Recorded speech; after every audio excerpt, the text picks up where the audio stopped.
Voilà, bonjour tout le monde. Alors, je vous retrouve sur cette vidéo. Donc, j'ai décidé de faire cette vidéo afin de vous expliquer un peu le jugement. Donc, il y a eu un jugement dernièrement concernant Agam. Voilà, donc ici on a le résumé du jugement. Donc, voilà, donc ici, le 30 août. euh, voilà, donc bon, c'est en portugais. Je vais vous donner la traduction en français.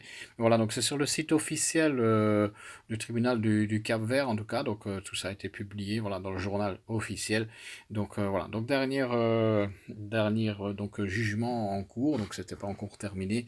Et voilà. Et donc, je vais vous expliquer, donc, simplement, ce que dit cette décision judiciaire, donc, qui a été, donc, publiée. Voilà. Donc, il n'y a pas si longtemps que ça. Euh, voilà, donc ici j'ai la traduction en français de ce fameux jugement. Donc, voilà, lors de la session donc du 30 août 2019. Voilà, donc la Cour constitutionnelle en application de l'article 20, etc., etc. Voilà, bon, ce sont des trucs techniques. En fait, voilà, donc que dit ce jugement? Donc, les articles, donc, 1, 2 et 3 parlent simplement, ce sont des choses techniques qui nous disent que donc le procès contre Agam s'est déroulé voilà, parfaitement. Donc, Agam a pu bénéficier de ses droits de présomption d'innocence, etc., etc. Voilà, tout ça a été fait correctement. Voilà.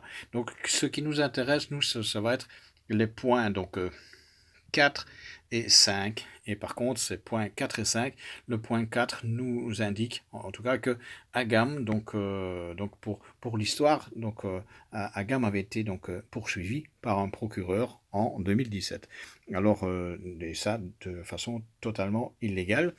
Et donc, ça avait abouti à un procès, et ça aboutit en tout cas donc à ce qui nous intéresse, nous, ce qui nous a vraiment causé des dommages. Ça aboutit à donc l'arrêt de l'activité.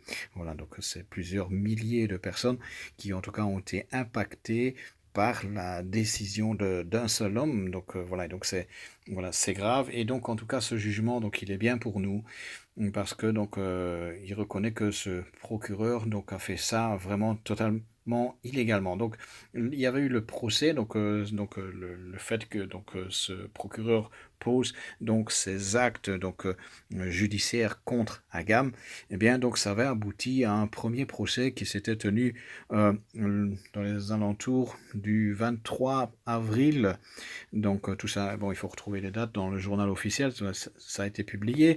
Mais enfin, donc c'était dans les alentours du 23 avril 2018. Il y avait eu un premier jugement, et puis donc la procédure donc légale veut que bien donc le procureur puisse donc avoir un recours et faire appel de la décision du jugement.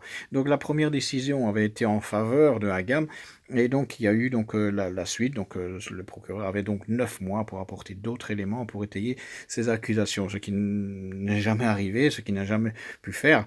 Et donc, il y a eu un deuxième jugement en appel, alors, donc, qui lui donc est tombé, donc, je crois que c'est le 26 novembre 2018. Et donc, deuxième jugement qui avait confirmé le premier jugement, donc à savoir qu'il n'y avait rien, que tout était légal, correct au niveau des activités d'Agam. Voilà, donc, suite à ça, donc Agam donc n'en est pas resté là, puisque donc vu que Agam donc est la victime de ce procureur, donc nous on se doute, voilà, en tout cas donc officieusement nous on sait qu'il y a eu une attaque des banques, du système bancaire derrière. On peut en tout cas imaginer qu'il y a eu des pressions. Voilà, mais on va se concentrer sur les faits, voilà, puisque ici donc on n'est pas dans de la fabulation. En tout cas donc ici dans l'article 4.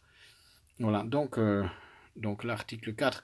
Voilà, donc les juges, en tout cas, donc ils reconnaissent que donc les droits de Agam ont bien été violés. Donc, il y a eu violé, donc il y a eu violé, donc, euh, et que tout ça s'est fait donc voilà dans l'illégalité, en violation des droits, donc en tout cas pour la justice du Cap-Vert.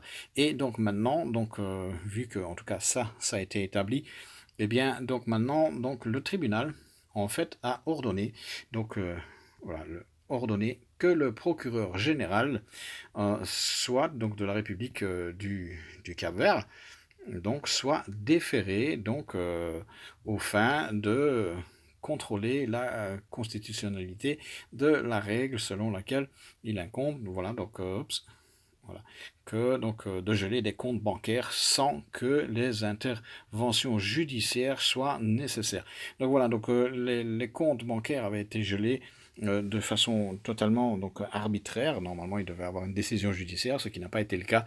Et donc tout ça a vraiment donc en tout cas causé donc vraiment des dommages donc à GAM et voilà, donc ça c'est conclu par l'arrêt de l'activité jusqu'à maintenant. Donc on attend toujours son redémarrage.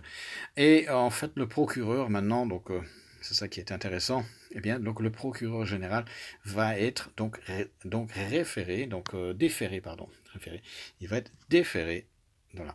Déféré, le mot déféré, ça veut dire qu'il va devoir être conduit en cours afin de pouvoir se justifier sur toutes voilà, sur ce qu'il a fait. Donc maintenant, voilà, il va être jugé, donc il va devoir donc en tout cas s'expliquer pour quelles raisons donc il a pris ses décisions et donc voilà, donc il doit pouvoir se défendre et tirer ça au clair. En tout cas, voilà, donc en tout cas, c'est une décision contre le procureur qui va être maintenant donc poursuivi et jugé certainement par ses pairs pour les décisions qu'il a prises contre, donc en tout cas en totale violation des droits de la société Agam. Voilà, donc ainsi vous avez donc maintenant une compréhension de ce qui se passe pour les personnes qui ne savent pas, voilà, qui pensent à autre chose. Donc non, voilà, ici Agam, en tout cas, il a bien été établi clairement, légalement, que la société était légale. Et donc voilà, et ben, ce sont des milliers de personnes, nous-mêmes, qui avons été lésées par cette décision de ce procureur, encore une fois. Voilà, donc je vous dis merci et à bientôt sur une autre vidéo.